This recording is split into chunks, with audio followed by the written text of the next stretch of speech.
Hi friends, फिर से स्वागत है आपकी अपनी ही यूट्यूब चैनल ट्यूटोरियल क्लासेस में। आज की इस वीडियो में हम लोग 10th फिजिक्स के चैप्टर 4 विद्युत धारा के चुंबकीय प्रभाव के 10 मोस्ट इंपोर्टेंट लघु उत्तरीय प्रश्न को करेंगे जो आपसे बार बार एग्जाम में रिपीट होते हैं। तो वीडियो बड़ा ही इंटरेस्टिंग होने वाला है। तो आइए शुरू करते हैं। यदि आप इस चैनल पे पहली बार हैं तो चैनल को सब्सक्राइब करके बेल आइकन को दबा दें जिससे कि हमारे प्रत्येक वीडियो का नोटिफिकेशन मिलता रहे। और प्लीज वीडियो को लाइक और शेयर कर दें। यदि आप हमारे प्रत्येक वीडियो का पीडीएफ नोट चाहते हैं तो आप हमारे टेलीग्राम चैनल से जुड़िए जिसका लिंक नीचे डिस्क्रिप्शन बॉक्स में उपलब्ध है। आइए क्वेश्चन की शुरुआत करते हैं। हमारे पास फर्स्ट क्वेश्चन है, फ्लेमिंग के वाम हस्त नियम क्या है आपको बताना है। तो चुंबक द्वारा धारावाहिक चालक पर लगने वाले बल की दिशा को ज्ञात करने के लिए फ्लेमिंग ने एक प्रयोग किया जिसमें फ्लेमिंग ने बताया कि यदि आप बाएं हाथ के तर्जनी, अंगूठा और मध्यमा को इस प्रकार रखें कि जब तर्जनी जो है चुंबकीय क्षेत्र की दिशा को बताए और मध्यमा धारा की दिशा को बताए तो अंगूठा जो होगा चुंबकीय धारावाही चालक पर लगाए गए बल की दिशा में कार्य करेगा। ये फ्लेमिंग के वाम हस्त नियम है। आइए नेक्स्ट क्वेश्चन है, चुंबकीय बल रेखाएं क्या हैं, इसके प्रमुख गुण को लिखिए। तो चुंबकीय बल रेखाएं क्या हैं? तो चुंबकीय बल रेखाएं चुंबकीय क्षेत्र में पाई जाने वाली एक ऐसी वक्र पथ है जिसकी क्षेत्र की दिशा को व्यक्त करता है। इसके निम्नलिखित गुण हैं। पहला गुण है, चुंबकीय क्षेत्र में बल रेखाएं धारा से निकल करके यानी कि साउथ पोल से निकल करके नॉर्थ यानी दक्षिणी ध्रुव से निकल करके उत्तरी ध्रुव की ओर गमन करती है तथा एन पोल से यानी नॉर्थ पोल से निकल करके साउथ पोल की ओर गमन करती है। दूसरा का गुण देखते हैं बाबू। दूसरा का गुण है, चुंबकीय बल रेखाएं कभी भी एक दूसरे को प्रतिच्छेद नहीं करेंगे। क्यों नहीं करेंगे? क्योंकि यदि वह प्रतिच्छेद करेंगी तो अलग अलग दिशा को व्यक्त करने लगेंगी, इसलिए वह प्रतिच्छेद नहीं करेंगी। अगला क्वेश्चन है, परिनालिका क्या है? तो जब किसी अचालक पदार्थ पर कोई चालक पदार्थ की कुंडली लपेटी जाती है तो जो उपकरण बनता है उसे हम लोग परिनालिका कहते हैं। परिनालिका क्या है? यानी कि अचालक पदार्थ पर चालक पदार्थ की लपेटी हुई कुंडली से जो उपकरण बनेगा, जो यंत्र बनेगा, उसे हम लोग परिनालिका कहते हैं। आइए अगला टॉपिक है हमारा, विद्युत चुंबक क्या है?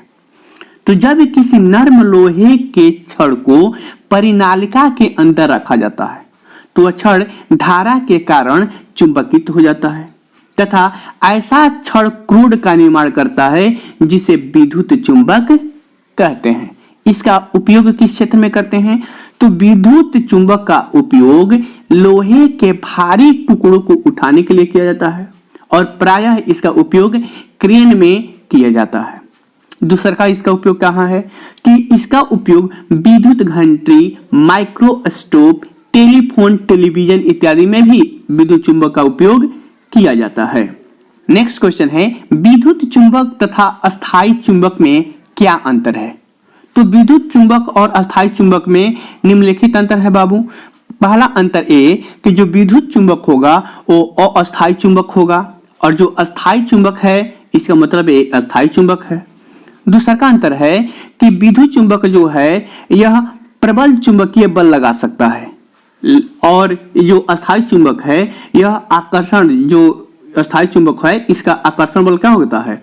कमजोर होता है। दूसरा का लास्ट मोस्ट इंपोर्टेंट अंतर है बाबू कि जो विद्युत चुंबक है इसमें लपेटी हुई फेरों की संख्या पर निर्भर करता है और इसकी शक्ति निश्चित होती है। तो ये रहे हमारे विद्युत चुंबक और अस्थायी चुंबक में अंतर। अगला क्वेश्चन है, विद्युत मोटर का सिद्धांत क्या है? विद्युत मोटर का सिद्धांत, तो आइए जानते हैं विद्युत मोटर का सिद्धांत क्या है। तो विद्युत मोटर एक ऐसी युक्ति है, एक ऐसी प्रक्रिया है जो विद्युत ऊर्जा को यांत्रिक ऊर्जा में परिवर्तित करता है। तो यहां से एक ऑब्जेक्टिव क्वेश्चन भी बनता है कि यांत्रिक ऊर्जा को विद्युत ऊर्जा में बदलने वाली प्रक्रिया क्या कहलाती है? विद्युत मोटर होता है। तो यह किसके नियम पर कार्य करता है?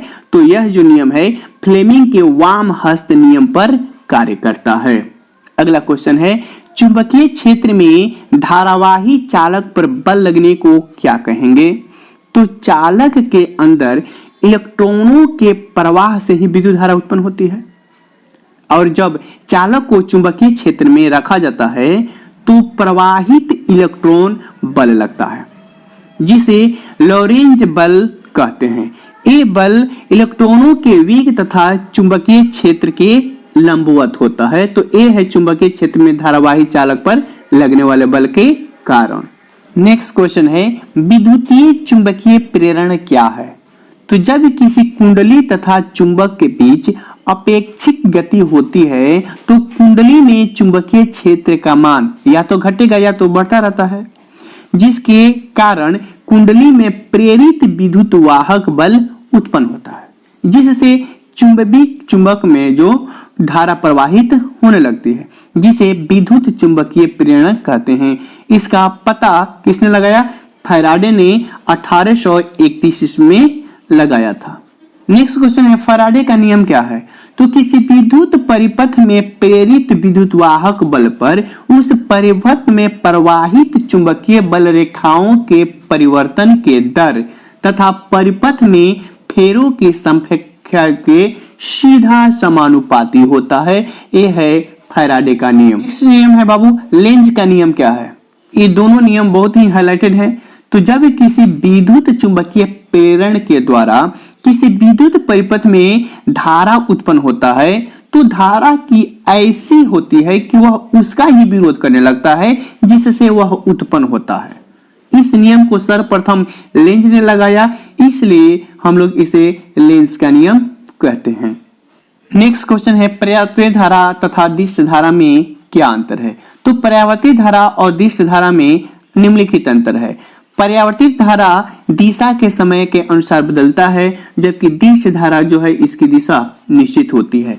प्रत्यावर्तित धारा को हम लोग आसानी से प्राप्त कर सकते हैं, लेकिन दिष्ट धारा को आसानी से प्राप्त नहीं कर सकते हैं। दिष्ट धारा में परिवर्तित किया जा सकता है, यानी इसे दिष्ट धारा में परिवर्तित किया जा सकता है। किसे दिष्ट धारा में परिवर्तित कर सकते हैं? परावर्तित धारा को हम लोग दिष्ट धारा में परिवर्तित कर सकते हैं, लेकिन प्रत्यावर्तित धारा को हम लोग दिष्ट धारा में परिवर्तित नहीं कर सकते हैं। तो ये नियम है परावर्तित धारा और दिष्ट धारा में। नेक्स्ट क्वेश्चन है फ्लेमिंग के दक्षिण हस्त नियम को लिखना है। इससे पहले अभी हमने जस्ट फ्लेमिंग के वाम हस्त नियम के बारे में देखा। तो प्रेरित विद्युत धारा की दिशा को ज्ञात करने के लिए फ्लेमिंग ने एक और प्रयोग किया, जिसे हम लोग फ्लेमिंग के दक्षिण हस्त नियम कहते हैं।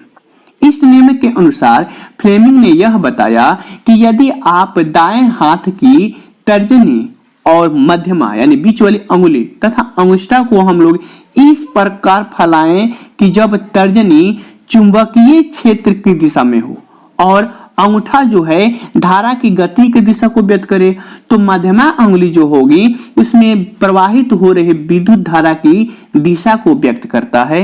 यह है हमारा फ्लेमिंग के दक्षिण हस्त नियम। नेक्स्ट क्वेश्चन है विद्युत मोटर में विभक्त वलय की भूमिका क्या है? तो विद्युत मोटर में विभक्त वलय एक दिक् परिवर्तक का कार्य करता है। कुंडली के प्रत्येक आधे घूर्णन के बाद यह विभक्त वलय धारा की दिशा को पुनः वापस कर देता है तथा कुंडली को एक समान घूर्णन के लिए प्रेरित करता है। यही है विद्युत मोटर का विभक्त वलय की भूमिका। नेक्स्ट क्वेश्चन है विद्युत जनित का सिद्धांत लिखिए। ये विद्युत जनित सिद्धांत क्या है? तो विद्युत जनित विद्युत चुंबकीय प्रेरण के सिद्धांत पर आधारित है, यानी कि जो विद्युत जनित सिद्धांत है वो विद्युत चुंबकीय प्रेरण के सिद्धांत पर आधारित है। विद्युत जनित द्वारा विद्युत उत्पन्न करने के लिए चुंबकीय क्षेत्र में चालक के घूर्णन के लिए यांत्रिक ऊर्जा का उपयोग करता है। नेक्स्ट क्वेश्चन बाबू दिष्ट धारा के कुछ स्रोत बताइए जिससे दिष्ट धारा हमें प्राप्त होती है। तो संचायक बैटरी, सौर सेल, डीसी जनरेटर, ये सभी से हमें दिष्ट धारा की प्राप्ति होती है और एसी जनरेटर तथा ऑसिलेटर से हमें परावर्तित धारा की प्राप्ति होती है। तो ये है विद्युत चुंबकीय प्रभाव के कुछ इंपोर्टेंट लघु उत्तरीय प्रश्न। फिर मिलते हैं अगली वीडियो में, तब तक के लिए धन्यवाद।